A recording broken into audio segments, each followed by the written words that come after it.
Hey YouTube, it's the Substance Project. I'm Jody.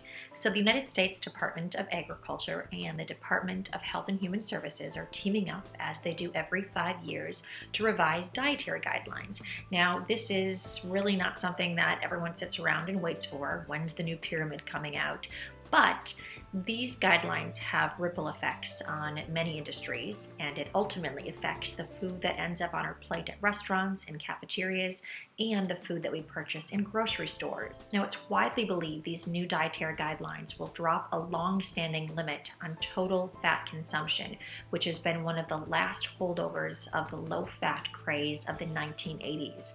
It was in the 1980s that doctors and nutritionists were pushing low fat in everything. Skim milk better than whole milk. Now, this low-fat craze had unintended health consequences. People were obviously replacing the fat in their diets with something else, and oftentimes this something else was refined carbs, refined sugars, trans fats, and other bad things created in labs.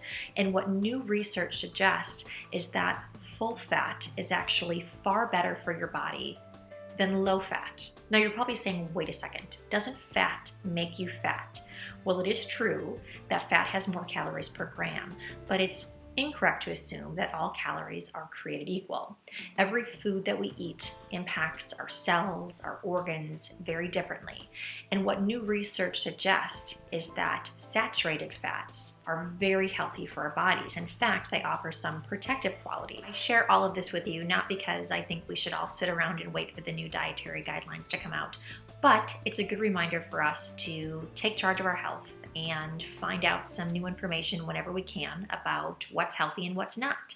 So I urge you to do some research on fats, specifically saturated fats, and find out for yourself what the benefits and risks are. Two resources that I recommend highly are the Weston A. Price Foundation website.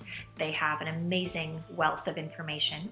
And also the book Nourishing Traditions by Sally Fallon. This book has been around a long time and is considered by many to be a Bible. So do check those out. Thanks for watching.